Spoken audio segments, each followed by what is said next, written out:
Sir, ಹೇಗಿದ್ದೀರಾ sir? Fine, super. Sir, ಈ ಸತಿ ಹುಟ್ಟುಹಬ್ಬ ನಿಮ್ಗೆ ವಿಶೇಷ, ಯಾಕಂದರೆ ಡಾಕ್ಟ್ರೇಟ್ ಬೇರೆ ಬಂತು. ಸರ್, ಡಾಕ್ಟ್ರೇಟ್ ತೊಗೊಂಡಿದ್ದು ಎಷ್ಟು ಖುಷಿ ಇದೆ ಸರ್ ಈ ಸತಿ? 100% ಯಾವುದೇ ಪ್ರಶಸ್ತಿ ಬಂದಾಗ, ಗೌರವ ಬಂದಾಗ ಖುಷಿ ಪಡಲೇಬೇಕು. ತುಂಬ ಖುಷಿಯಾಗಿದೆ. ಓಕೆ. ನಮ್ಮ ತಂದೆಯವರು ಡಾಕ್ಟರ್ ಆಗುವಂತಿದ್ರು. ಡಾಕ್ಟರ್ ಆಗೋಕ್ಕಂತೂ ಆಗಲಿಲ್ಲ. 25 ವರ್ಷ ಸಿನಿಮಾ ರಂಗದಲ್ಲಿ ಕೆಲಸ ಮಾಡಿದ್ಮೇಲೆ ಡಾಕ್ಟ್ರೇಟ್ ಅಂತ ಗೌರವ ಕೊಟ್ಟಿದ್ದಾರೆ. ಇದು ನಮ್ಮ ತಂದೆ ಆಸೆಗೆ ದೇವರು ಕೊಟ್ಟರು ವರ ಅಂದ್ಕೊಂಡಿದ್ದೀನಿ. ಓಕೆ ಸರ್, ಒಂದು KGF ಸಿನಿಮಾ ಬಂದಮೇಲೆ ನೀವು ಚಾಲೆಂಜ್ ಆಗಿ ಮಾಡಿದ ಕಬ್ಜಾ ಸಿನಿಮಾ. ಸರ್, ಈ ಸಿನಿಮಾ ಇಂಡಸ್ಟ್ರಿ ನಿಮ್ಗೆ ಎಷ್ಟು ಚಾಲೆಂಜ್ ಅನಿಸುತ್ತೆ ಸರ್ ವರ್ಕ್ ಮಾಡೋದು? ದಯವಿಟ್ಟು ನಮ್ಮ ಸಿನಿಮಾದ ಅಷ್ಟೇ ಮಾತಾಡಿ ಆಯಿತು. ನನ್ನ ನೋಡ್ರಿ, ನನ್ನ ಲೈಫು, ನನ್ನ ಸಿನಿಮಾ, ನನ್ನಿದು ಎಲ್ಲ ನನ್ನವು ಅನ್ನೋವೆಲ್ಲ ನಂದಲ್ವಾ, ಇನ್ನೊಬ್ಬರ ಬಗ್ಗೆ ಬೇಡ ನಮಗೆ. ಓಕೆ. ಖಂಡಿತ ಕಬ್ಜಾ ನಾನು ದೊಡ್ಡದಾಗಿ ಏನೋ ಮಾಡಬೇಕು ಅಂತ ಪ್ರಯತ್ನ ಮಾಡಿದೆ. ಫಲ ನಾನೇ ತಿಂದಿದ್ದೀನಿ. ಈಗ ಒಂದು ಮತ್ತೂ ಒಳ್ಳೆ ಸಿನಿಮಾಗಳು ಮಾಡಬೇಕು ಅನ್ನೋ ಕೆಲಸದಲ್ಲಿ ನಿರಂತರವಾಗಿ ಕೆಲಸ ಮಾಡ್ತಾಯಿದ್ದೀನಿ. ನಿಮ್ಮೆಲ್ಲರೂ ಸಪೋರ್ಟ್ ಇರಲಿ. ಓಕೆ ಸರ್, ನಿರಂತರವಾಗಿ ಸಿನಿಮಾಗಳು ಮಾಡ್ಕೊಂಡು ಬರ್ತಾನೆ ಇರ್ತೀರಿ. ನಿಮ್ಮ ಅಭಿಮಾನಿಗಳು ಜಾಸ್ತಿ ಆಗ್ತಾರೆ ಸರ್, ಅಂದರೆ ನಿಮ್ಮ ಮೇಲೆ ಜವಾಬ್ದಾರಿ ಹೆಚ್ಚಿಗೆ ಆಗ್ತಾ ಇರ್ತಾರೆ. ಕಂಟೆಂಟ್ ಯಾವ ಥರ ಒಪ್ಕೋತಾ ಇರ್ತಾರೆ ಸರ್? ಒಂದೊಂದು ಸಿನಿಮಾಗಳಿಗೆ ಫಾದರ್ ಅಂತ ನೋಡಿದ್ವಿ, ತಂದೆ ಎಮೋಷನ್ ಸಿಕ್ಕಾಪಟ್ಟೆ ಇರುತ್ತೆ. ಇನ್ನು ಮಿಕ್ಕಿ ಸಿನಿಮಾಗಳಲ್ಲಿ ಕಂಟೆಂಟ್ ಯಾವ ಥರ ಹೇಳ್ತಿದ್ದೀರಾ ಸರ್? ಇಲ್ಲ, ಕಂಟೆಂಟ್ಸ್ ಇದ್ರೇ ಸಿನಿಮಾ ಜನ ನೋಡೋದು. ಹಂಗಾಗಿ ಎಲ್ಲ ಡೈರೆಕ್ಟ್ರು ಕಂಟೆಂಟ್ ಸಿನಿಮಾಗಳೇ ಮಾಡೋದು. ಅಲ್ಲ, ಹಿಟ್ಟು ಫ್ಲಾಪು ಅನ್ನೋದು ಪ್ರೇಕ್ಷಕರು ಕೊಡೋ ರಿಸಲ್ಟ್ ಅಷ್ಟೇ. ಎಲ್ಲರೂ ಆನೆಸ್ಟಾಗಿ ಎಲ್ಲರೂ ದುಡ್ಡು ಹಾಕಿ ಸಿನಿಮಾ ಮಾಡೋದು, ಯಾರು ಪೇಪರ್ ಹಾಕಿ ಸಿನಿಮಾ ಮಾಡಲ್ಲ. ಓಕೆ. ಎಲ್ಲರೂ ಎಫರ್ಟ್ ಹಾಕಿ ಮಾಡ್ತಾರೆ. ಓಕೆ. ಅವರು ಹಣೆ ಬರ್ತಕ್ಕಂತೆ ಒಂದಷ್ಟು ಸಿಚುವೇಶನ್ಗೆ ತಕ್ಕಂತೆ ಹಿಟ್ಸು ಫ್ಲಾಪ್ಸು ಸಿಗ್ತವೆ.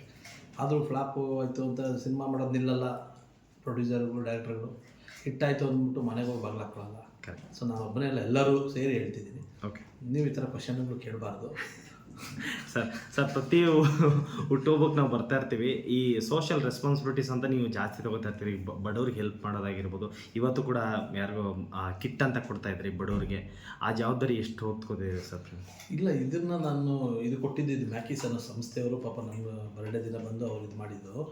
ಇದು ನನ್ನ ನಿರಂತರವಾಗಿ ನನ್ನ ಕಡೆಯಿಂದ ಏನಾಗುತ್ತೆ, ಎಷ್ಟು ಹೆಲ್ಪ್ ಆಗುತ್ತೋ ಅದು ನಾನು ಸುಮಾರು ಇವತ್ತೇ ಅಲ್ಲ ಬಿಡಿ, ನಾನು 10 ರೂಪಾಯಿ ದುಡಿಯೋವಾಗಿಂದನೂ ಅದು ನನ್ನ ಗುಣ. ಅದು ಇವತ್ತವರೆಗೂ ನಡ್ಸ್ಕೊಂಡು ಹೋಗ್ತಾ ಇದ್ದೀನಿ. ಭಗವಂತ ಎಲ್ಲಿವರೆಗೂ ಇದನ್ನು ನಮಗೂ ಕೊಟ್ಟು ನಡ್ಸ್ಕೊಂಡು ಹೋಗ್ತಾನೆ ಅಲ್ಲಿವರೆಗೂ ನಡೀತಾ ಇರುತ್ತೆ. ಓಕೆ ಸರ್, ಸ್ಟೇಜ್ ಮೇಲೆ ಹೇಳಿದ್ರಿ ಅಪ್ಪಾಜಿಗೆ ಪ್ರತಿಯೊಂದು ಸಿನಿಮಾನ ತೋರಿಸ್ತೀನಿ ಅಂದ್ಬಿಟ್ಟು. ನಿಮ್ಗೆ ಎಷ್ಟು ಹೆಮ್ಮೆ ಇದೆ ಸರ್ ಈ ಚಿತ್ರರಂಗಕ್ಕೆ ಬಂದು 20 ವರ್ಷ ಆಯ್ತು ಅಂತಂದ್ರಿ. ಅಂದ್ರೆ ಅಪ್ಪಾಜಿ ಜೊತೆನೇ ಇರ್ತಾರೆ, ಅಕ್ಕನೂ ಜೊತೆನೇ ಇರ್ತಾರೆ. ಅವ್ರದ್ದು ವಿಷಯ ಏನಾದ್ರು ಕೇಳಿಕೊಂಡು ಸಿನಿಮಾ ಕಡೆ ಏನಾದ್ರು ಒತ್ತು ಕೊಡ್ತೀರಾ ಸರ್? ಇಲ್ಲ, ನಂದು ಫ್ಯಾಮಿಲಿನೇ ಬೇರೆ, ಸಿನಿಮಾನೇ ಬೇರೆ, ಅಗ್ರಿಕಲ್ಚರೇ ಬೇರೆ, ಯಾವುದೂ ಮಿಕ್ಸ್ ಮಾಡಲ್ಲ. ಸಿನಿಮಾ ಫ್ಯಾಮಿಲಿನೇ ಬೇರೆ. ಅಂದರೆ cinema family in the sense, ಈಗ ಸಿನಿಮಾ ಡೈರೆಕ್ಟ್ರು, ಅಸಿಸ್ಟೆಂಟ್ ಡೈರೆಕ್ಟ್ರು, ಟೀಮು, ಇದು ಸಪ್ರೇಟ್ ತಪಸ್ಸು, ಅದು ಕಾಯಕ. ಫ್ಯಾಮಿಲಿ ಅಂತ ಬಂದಾಗ ಅದು ಕುಟುಂಬ ವರ್ಗ, ಮನೆ. ನಾನು ಅದಕ್ಕೂ ಇದಕ್ಕೂ ಎರಡು ಮಿಕ್ಸ್ ಮಾಡಲ್ಲ ನಾನು. ಅದು ಬೇರೆ, ಇದು ಬೇರೆ. ಓಕೆ ಸರ್, ಡಾಕ್ಟ್ರೇಟ್ ತೊಗೊಳ್ಳುವಾಗ ಆ ಮೂಮೆಂಟ್ ಹೇಗೆ ನೆನೆಸ್ಕೋತೀರಾ ಸರ್? ನಿಮ್ಮ ಜರ್ನಿ ಹೇಗೆ ನೆನೆಸ್ಕೋತೀರಾ ಸರ್? ನಾನು ಡಾಕ್ಟ್ರೇಟ್ ತೊಗೊಳ್ತಾ ಇರೋದು ನಮ್ಮ ತಂದೆಗೋಸ್ಕರವಾಗಿ. ಮತ್ತು ಜನ ನನಗೆ ಒಂದು ಯೂನಿವರ್ಸಿಟಿ ಪ್ರೊಫೆಸರ್ಸು ಅವರೆಲ್ಲ ಬರೀ ಚಿತ್ರರಂಗದ ಕೆಲಸ, ಕಲೆ ಮಾತ್ರ ಅಲ್ಲದೆ ನಾನು ನೀರಾವರಿ ಹೋರಾಟ ಮಾಡಿದ್ದೆ. 1 ಲಕ್ಷ ಗಿಡಗಳು ನೆಡೋ ಕಾರ್ಯಕ್ರಮದಲ್ಲಿ 30,000 ಗಿಡ ನನ್ನ ಸ್ವಂತ ದುಡ್ಡು ಹಾಕಿ ಖರ್ಚು ಮಾಡಿ ಒಂದು 10 ವರ್ಷದಿಂದ ಮಾಡ್ತಾಯಿದ್ದೀನಿ. ನಾವು ಹೋರಾಟ ಮಾಡಿದ್ದಕ್ಕೆ ಜಯ ಸಿಕ್ಕಿದೆ. ಇವು ಎಷ್ಟೋ ಜನಕ್ಕೆ ಗೊತ್ತಿಲ್ಲ ಇವು.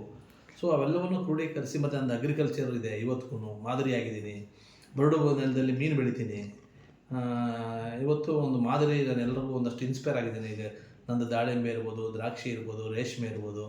ಸೊ ಇವೆಲ್ಲವನ್ನು ನೋಡಿ, ಈ ಕಡೆ ಚಿತ್ರರಂಗ, ಈ ಕಡೆ ಒಬ್ಬ ರೈತರ ಅಗ್ರಿಕಲ್ಚರು ಇವೆಲ್ಲ ಕ್ರೋಢೀಕರಿಸಿ ನನಗೆ ಯೂನಿವರ್ಸಿಟಿಯವರು ಇದಕ್ಕೆ ನೀನು ಯೋಗ್ಯ ಇದೆಯಾ ಅಂತ ಕೊಟ್ಟಿದ್ದಾರೆ.